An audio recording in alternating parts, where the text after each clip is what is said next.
Oke, jadi teman-teman, awal saya dari tamat kuliah itu, selesai saya kuliah, saya mengawali karir itu di notaris. Saya jadi staf notaris itu 8 tahun. 8 tahun. Nah, setelah itu karena saya udah menikah, saya memutuskan untuk berhenti. Terus habis itu saya sempat juga kerja di bank. Nah, sama partner saya itu selama 2 tahun bagian legal sesuai jurusan saya. Nah, habis itu karena saya sudah menikah, saya tidak bisa kerja kantoran. Dari pagi jam 7 sampai jam 5 saya nggak bisa karena udah ada anak gitu. Akhirnya saya memutuskan resign, saya diajak sama teman saya. Awalnya saya kenapa tertarik sama dunia asuransi. Sebenarnya itu awalnya itu saya jadi nasabah dulu. Saya mau punya proteksi untuk diri saya dulu.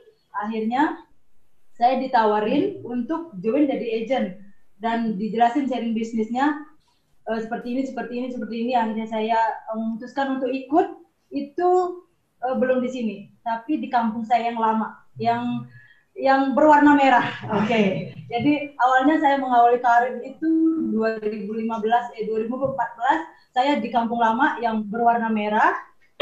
Nah, di sana saya 2 tahun, tapi waktu itu saya double job di bank. Jadi kurang maksimal saya di sana. Mungkin kliknya belum dapat saya di situ gitu. Akhirnya saya nggak jalan, terus saya didatengin sama yang merekrut saya, itu beli Samtu. Dia yang merekrut saya, dia jelasin bisnisnya di Allianz begini. Akhirnya saya berpikir boleh juga deh mencoba, nggak ada salahnya kan saya mencoba sesuatu yang baru. Akhirnya saya join di Allianz. Nah, karena saya melihat saya itu kan sebenarnya ada usaha keluarga. Saya sama suami, sama kakak juga, saya punya usaha ya travel kecil-kecilan gitu, tahu kan di Bali ya, karena kita pariwisata, ada usaha travel juga sama Rencar, terus ada juga usaha restoran itu dari keluarga saya, dari kakak itu saya yang pegang.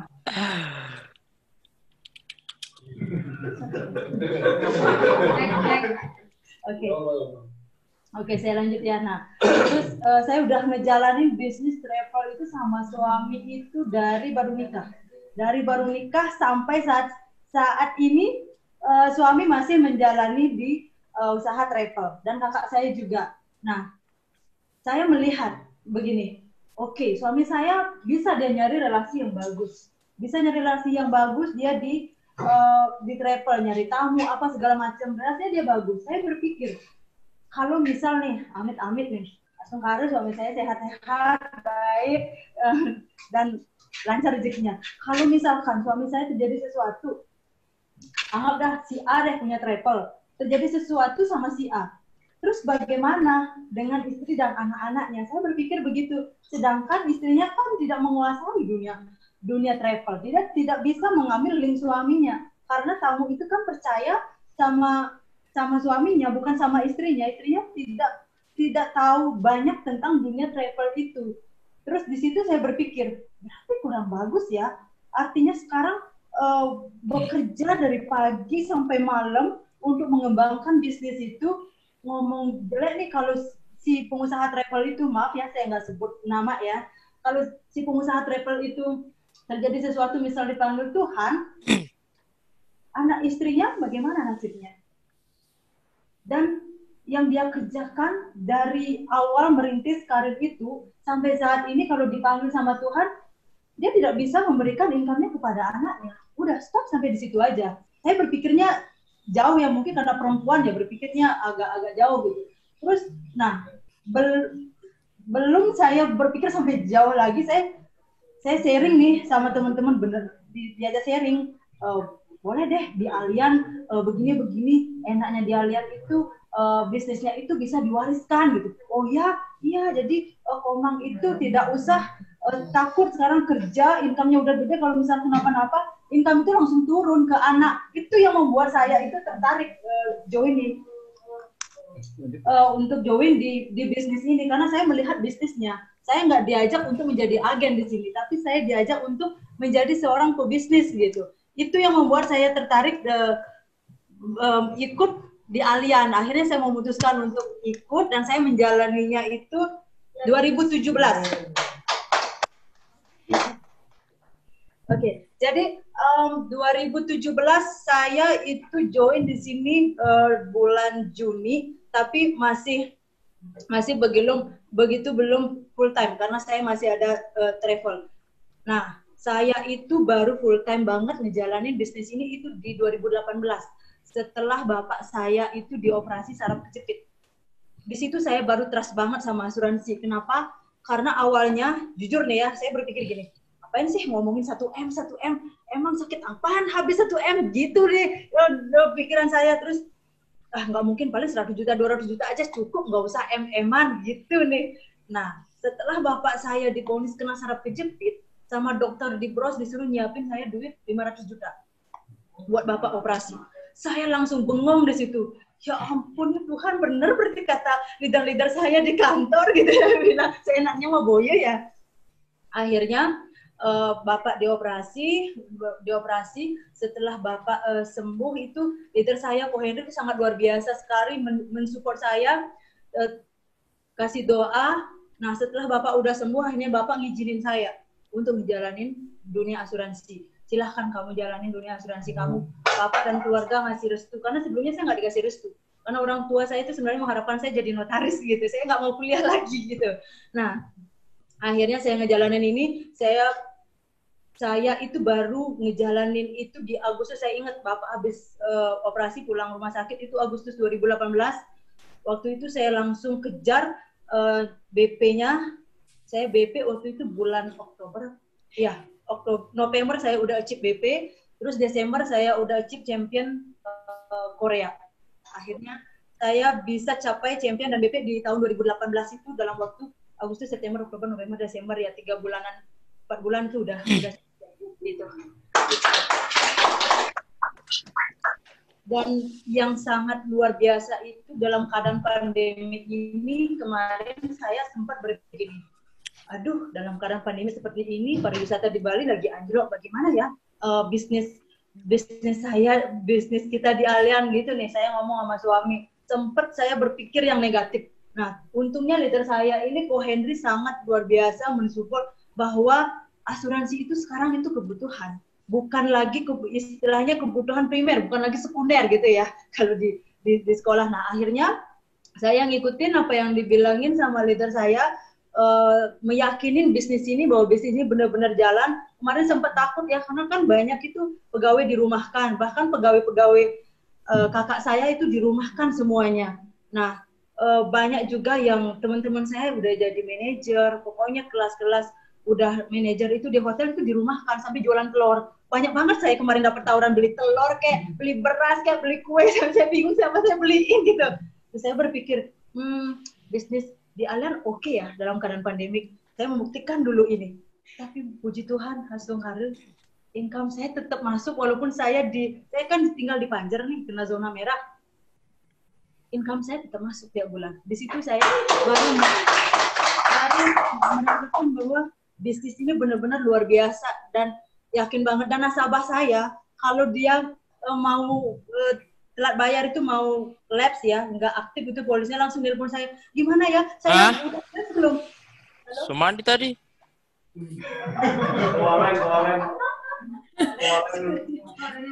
Koko. Ya. Iklan, maaf ya teman-teman, iklan. Nah, jadi seperti itu teman-teman, dalam keadaan COVID seperti ini saya benar-benar merasakan bisnis di Allianz ini. Income-nya tetap masuk, itu 2 minggu sekali, itu tetap masuk. Terus lagi satu, dalam keadaan seperti ini, karena keluarga saya semua di pariwisata, pelaku pariwisata, income stop, otomatis langsung stop. Dan di sini saya benar-benar baru merasakan, dan keluarga saya itu baru benar-benar support luar biasa ke saya. Di sini saya bisa membantu keluarga saya dalam keadaan pandemi. Kemarin saya bisa bantu mertua buat kolam ikan, buat anjing di kampung, itu lumayan gede itu. Pas COVID kemarin kan lagi nggak boleh keluar tuh kan, nggak boleh mana-mana kan, bingung nih, nggak bisa kerja ngapain. Nah akhirnya ngerjain itu dalam keadaan zona merah itu, ngerjain itu. Terus kemarin saya juga buat upacara, lumayan juga ngabisin duitnya, itu semua hasil dari Allianz. Dan yang sangat luar biasanya banget, dulu itu saya sangat, saya bermimpi, saya itu berpikir gini, mungkinkah aku bisa punya mobil ya? Teman-teman kayaknya enak banget ya naik mobil gitu. Tapi aku dapat duit dari mana ya bisa beli mobil? Saya itu dulu kan kerja di bank itu sama Pak D. Saya itu berpikir dapat income 5 juta itu kayaknya udah luar biasa sekali gitu. Karena kan tahu kan di bank yang namanya pegawai bank itu ya seperti yang tadi Ko Henry jelasin, mau naik gajinya itu kan perlu waktu gitu. Akhirnya di sini ini saya bisa membuktikan apa yang saya dulu impikan, saya mau punya mobil, saya bisa di hari ulang tahun saya tahun lalu, saya bisa ambil mobil HRV, itu hadiah ulang tahun saya. Dan ulang tahun saya sekarang di 2020, saya bisa buat tempat suci di rumah sama buat kolam ikan. Tuhan banget, itu sangat luar biasa. Saya tidak pernah menyangka dalam keadaan seperti ini saya bisa dapetin rezeki semua itu dari Allianz gitu. Dan saya juga dipercaya sama nasabah-nasabah saya untuk proteksi keluarganya dia dalam keadaan pandemi seperti ini, mereka masih percaya akan asuransi. Itu sih teman-teman. Udah sharingnya. Ratu sekarang mantap Ratu. Udah berapa tahun sih nanti di Allianz sekarang? Saya kan fokus 2018. 2018. Oke. Mau tahu nggak income terakhir sekarang berapa? Boleh ya? Oke. Income terakhir berapa? Per bulannya udah berapa? Income terakhir kemarin saya orangnya paling jarang hitung-hitungan itu, pokoknya nanti saya kerja masuk gitu, pokoknya kerja masuk. Kemarin sih udah sesuai layar biru yang kemarin Ko Henry bilang tahun pertama, tahun kedua, saya udah capai di tahun kedua. 35 juta berarti? Ya. Wow, luar biasa. Kalau di di bank dulu berapa tahun? 2 tahun. 2 tahun. 2 tahun, tahun kedua udah berapa? 2 juta. Nggak apa-apa ya. Oke, jadi teman-teman bisa lihatlah bagaimana perbedaan kita berbisnis di Allianz dengan sebagai karyawan di tempat yang biasanya kemarin kita naungi ya. Oke, thank you Bu Ratu atas waktunya. Thank you. Oke teman-teman, itu satu testimoni dari Bu Ratu. Testimoni berikutnya teman-teman. Teman-teman mau dengar nggak? Mau. Ini sangat luar biasa teman-teman. Beliau yang saya tahu adalah seorang pengusaha toko emas. Wah, yang toko emas masih mau join di sini. Sudah gitu yang kedua, beliau tertarik di industri asuransi oleh karena beliau ingin tahu, karena beliau sering dengar, oh ini jelek, itu jelek, asuransi jelek. Tapi oleh karena itulah niat beliau tuh ingin masuk asuransi, ingin belajar tentang asuransi. Ya. Dan beliau sangat rendah hati sekali teman-teman. Ya. Beliau banyak belajar, banyak bertanya dari para leader-leader yang sudah lebih dahulu berada di bisnis ini. Sampai sekarang akhirnya teman-teman, beliau sudah dinobatkan sebagai satu-satunya BP di masa COVID. Dia naik BP gitu loh. BP. Ya. Oke, kita langsung panggil Ko Gunawan.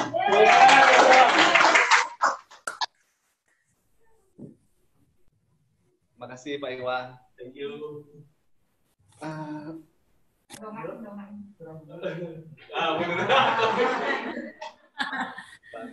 Biasa ngomong di depan.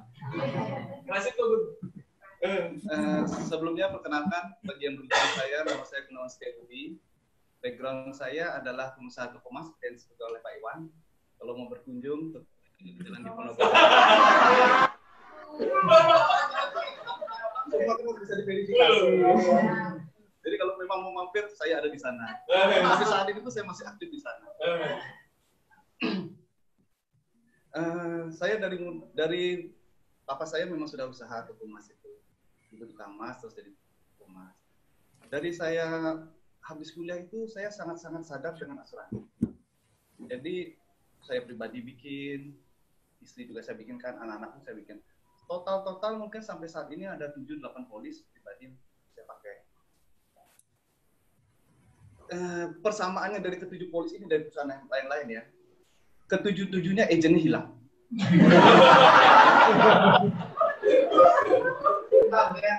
Hilang semua.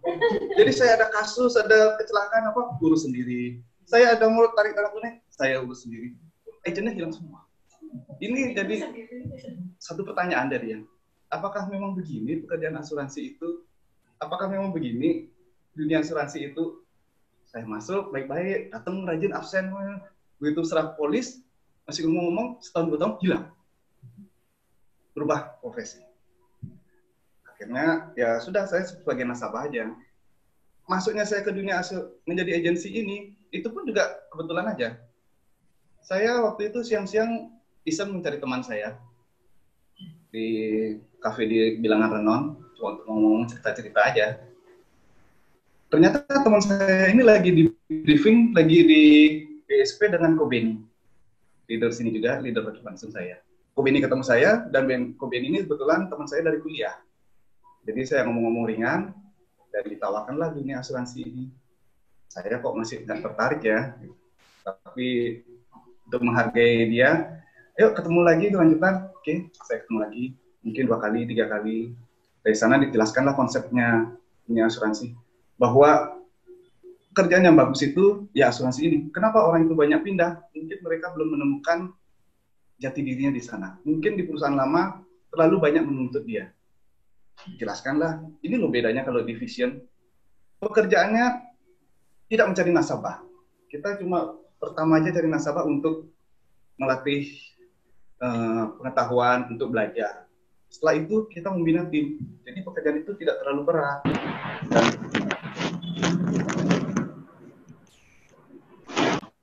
Dan juga karena saya memang basicnya pengusaha, kemudian itu memang luar biasa pandai. Ditunjukkanlah buku biru, penghasilannya 100 juta, penghasilannya 300 juta, oh ya? Kemudian saya diajak kemari, dan ternyata bertemu dengan tim-tim leader ini seperti Pak Iwan, Bu Ratu, Bu Yuli. Emang beneran, penghasilannya itu luar biasa begitu, dalam waktu yang sangat singkat. Tertariklah saya. Dari kebetulan-kebetulan itu, saya memutuskan untuk mencoba bergabung di Vision. Saya memang nasabah asuransi, saya sadar asuransi, tapi saya tidak tahu dunia agensi. Jadi saya pontang-panting, saya masuk itu 23 November 2019. Saya harus ikut training, saya harus belajar produknya yang luar biasa banyak, bukan banyak, maksudnya untuk saya baru.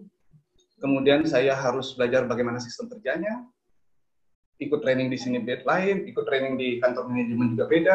Seminggu itu mungkin saya bisa 5-6 kali ikut training. Sampai saya ikut training yang saya nggak tahu materinya. Saya nggak ngerti, nggak tahu istilahnya apa ini. Ya sudah, pokoknya ikut dulu. Masalah ngerti belakangan. Pada satu titik saya diajak sama Ko Beni, dan kalau saya nggak salah Busu mungkin ya, training 2 hari penuh. Dari pagi sampai sore, dari pagi sampai sore. Itu ternyata materinya training leader. Saya tuh istilah aja nggak tahu. Ikutin training leader, wah caranya gini. Ya, sudahlah. Saya pasrah, saya ikuti jalur-jalurnya. Sambil saya belajar untuk presentasi ke teman-teman saya. Banyak teman-teman saya mengetahui saya. Gila kamu ikut agensi begini, ngapain kamu ikut-ikutan begini?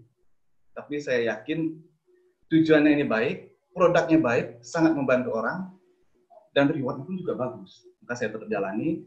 Syukurnya dalam waktu yang cukupannya di bulan Januari awal saya mendapatkan nasabah pertama saya dari.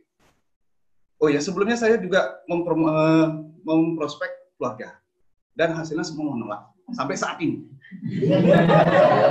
Kakak saya, sepupu, kakak kandung, semua nolak sampai saat ini. Itu saya jadikan masukan bahwa memang saya harus memperdalam ilmu dulu. Saya harus membuktikan bahwa saya hasil di sini, baru mereka bisa buka mata. Yang masuk malah teman-teman bisnis. Kebetulan Januari itu masuk 1, saking percayanya beliau dengan saya, masuknya lumayan. Saya di Januari itu menjadi top produser ARP se-Bali. Wis, berapa tuh gol tuh?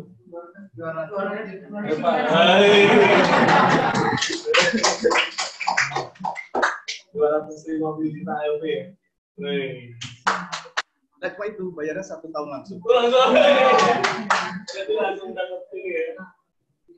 Jadi dalam waktu 3 bulan penghasilan saya itu sudah 50 juta lebih. Woi. Kemudian saking semangatnya, saya terus training, saya terus prospek, sampai di satu titik Maret 2020 COVID melanda. Sudah saya baru belajar, orang-orang ketemu saya biasanya ngomongin emas, sekarang ngomongin asuransi. Orang-orang pada bingung, COVID pulang, orang-orang pada nggak mau ketemu. Saya ingat betul pada April itu, COVID Maret akhir, April itu saya membuat janji temu dan semua ditolak. Takut kan, karena work from home dan sebagainya. Jadi April itu saya ketemu 10 orang. 10 orang, saya prospek, ada yang via Zoom, ada yang langsung ketemu, itu semua ditolak. No. Bulan Mei, saya ketemu sekitar 15 orang. Memang susah sekali mau ketemu nasabah. Dikasih kesempatan itu seperti emas. Harus saya manfaatkan benar-benar. Saya terus belajar, saya terus memanfaatkan support system yang ada di sini. Setiap hari nelfon Bu Yuli, merepotkan Bu Yuli, yang tidak pernah capek. Setiap hari menelpon Ko Beni, leader saya, yang nggak pernah juga putus asa, termasuk menelpon Ko Aheng. Sampai malam-malam. Bertanya masalah produk, bertanya tentang kendala di lapangan, termasuk pertanyaan-pertanyaan nasabah yang aneh-aneh yang saya nggak tahu. Saya nggak terbayang pertanyaannya bakal seperti itu. Memang kalau ketemu orang baru bisa tahu, Pak, itu ujiannya, Pak. Training itu kita belajar, ujiannya waktu ketemu nasabah.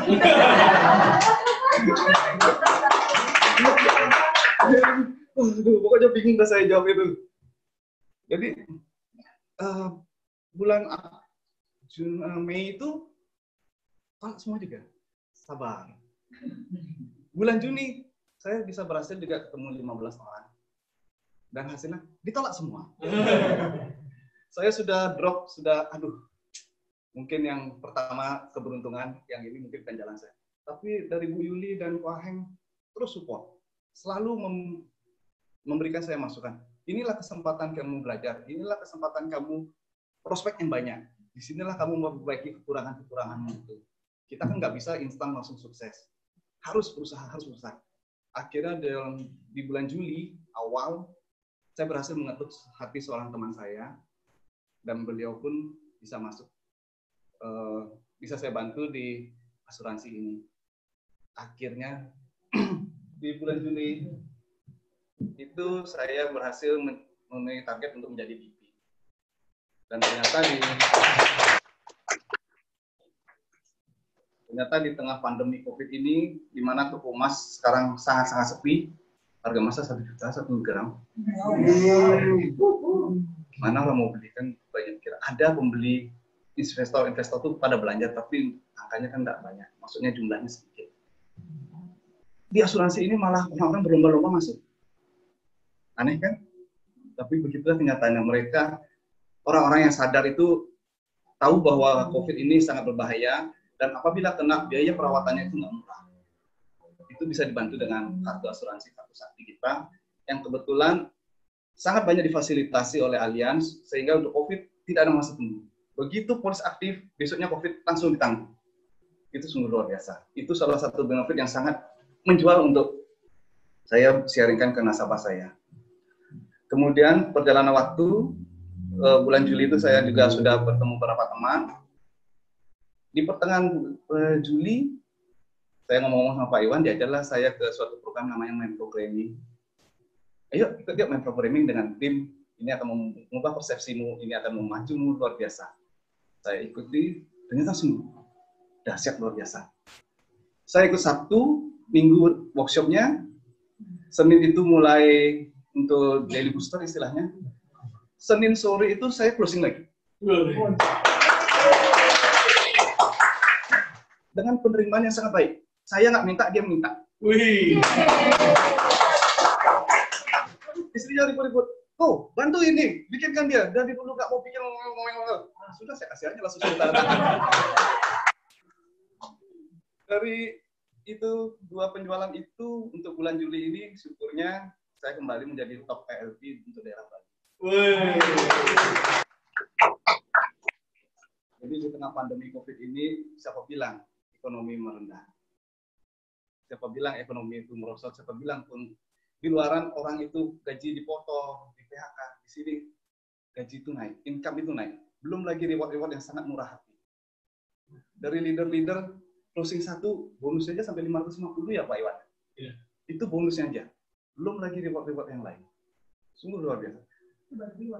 Iya. Belum komisinya, belum belum jaminan. Belum lagi dari leader yang baik hati itu. Contohnya saya di bulan Januari, bulan kedua saya join, saya sudah dapat bonus iPad. iPad loh, bukannya yang abal-abal. Kemudian untuk perjalanan tahun ini, tahun depan saya sudah dapat iPad lagi satu. Itu sungguh luar biasa. Dengan pekerjaan yang menurut saya cuma sharing-sharing, ngomong aja, nggak usah menggait. Apa sih susahnya ngaku aja. Kita cuma ngomong, yang penting belajar, menjadi omongan itu ada dasarnya. Dan di sini saya diajarin, jangan mendebat orang. Kita terimalah pandangan orang. Pandangan orang itu sungguh bervariasi. Kita terima, kita arahkan, nanti hasilnya akan ada. Permintaan dari visa sungguh luar biasa. Di perusahaan lain semua target itu berdasarkan, kalau di sini ketemu orang, sharing, hasil akan mengikuti. Dan sungguh luar biasa. Saya kira sekian dulu Pak. Siap. Luar biasa. Mau melahirkan berapa BP tahun ini, Gun? Dua. Siapa dia? Woi. Harus bisa. MP is the best ya. Ya, silakan Gun. Makasih ya. Teman-teman sudah saksikan ya tadi ya ininya testimoni dari Kogun dan Bu Ratu. Bagi teman-teman yang baru pertama kali datang segera hubungi leadernya ya. Banyak berdiskusi, pasti teman-teman yang diundang banyak dibantu nanti sama leadernya ya. Oke, Pak Henry. Balik lagi Pak Iwan. Ya, Pak Iwan. Ya. Mau ada pesan-pesan sebelum kita tutup? Oh ya, boleh Pak Iwan. Ya. Siap. Boleh. Oke. Sekali lagi teman-teman, thank you buat testimoni yang luar biasa ya tadi dari Bu Ratu dan Kogun. Dan thank you, applause juga teman-teman buat MC yang luar biasa Pak Iwan. Boleh applause teman-teman? Sama Kogun juga ya dan Bu Ratu juga ya, kita applause yang luar biasa yang sudah berbagi buat semua kita semua di sini teman-teman. Nah, pesan-pesan aja ya teman-teman ya. Intinya yang kita mau sharing ke teman-teman bahwa teman-teman tidak jalankan ini sendirian ya. Teman-teman di Bali tetap kita support teman-teman. Ya, buktinya kita tetap siap support teman-teman. Teman-teman juga didukung langsung oleh leader-leader teman-teman yang ada di Bali. Mereka adalah orang-orang yang akan menuntun teman-teman karena mereka semua udah punya pengalaman, mereka bukan trainer ya, mereka semua praktisi, mereka udah ikutin prosesnya, mereka udah tahu caranya, mereka akan support teman-teman semua. Nah, teman-teman, dari bisnis ini kita punya misi mulia, teman-teman. Yuk, bantu sebanyak-banyaknya orang agar mereka punya proteksi yang memadai. Apalagi di saat COVID ini, teman-teman. Oke, teman-teman, virus itu kecil loh, nggak kelihatan, nggak ada yang tahu ada di mana adanya nggak ada yang tahu. Satu hal yang kita bisa sebagai orang yang bijak ya, kita dikasih akal budi dari Tuhan, teman-teman ya. Kita selain berjaga-jaga, selain menerapkan kehidupan atau pola hidup yang sehat, juga melakukan pencegahan ya, istilah katanya new normal teman-teman ya. Tapi satu hal, teman-teman juga kita harus disiapkan juga dana darurat yang memadai. Pesannya kami teman-teman, bantulah semakin banyak orang. Tadi Kogun udah sharing ya, di mana tidak ada masa tunggu, Allianz mau bantu sebanyak-banyaknya masyarakat Indonesia aman, aman dari COVID-19. Tidak ada masa tunggu teman-teman. Oke, ingat sakit itu nggak murah teman-teman, apalagi di saat keuangan lagi menurun. Kalau harus sampai bayar rumah sakit teman-teman, itu bisa bikin pusing, itu bisa bikin keluarga menderita, terganggu keuangannya. Nah, Jadi teman-teman, ada hal yang mulia yang kita bisa lakukan di bisnis ini. Pesan kami teman-teman, Bali bisa bangkit teman-teman. Oke, apapun kondisinya Bali bisa bangkit, teman-teman. Ada bisnis ini yang bisa membantu banyak orang, keluarganya teman-teman bisa terbantu. Oke, keuangan teman-teman bisa pulih lagi. Banyak orang yang bisa dibantu. Oke, dan kita juga teman-teman juga tidak sendirian, teman-teman juga belajar dari orang-orang yang udah pengalaman, dari leader-leader yang udah sukses. Teman-teman ikutin saja, hanya ikutin saja caranya. Oke, semua yang sharing tadi, baik Kogun, baik Bu Ratu, dan teman-teman semua yang udah sukses-sukses di Bali, teman-teman ya, mereka semua belajar dan mengikuti yang sama, teman-teman. Jadi bisnis ini hanya tinggal contek, tinggal ikut, teman-teman juga pasti sukses. Ya, thank you semua buat teman-teman semua. Kita akan sering-sering ketemu kok teman-teman ya, baik melalui Zoom dan sebagainya. Teman-teman akan belajar dan akan mulai membantu banyak orang di luar sana, di baik keluarga dan teman-temannya teman-teman. Oke, thank you.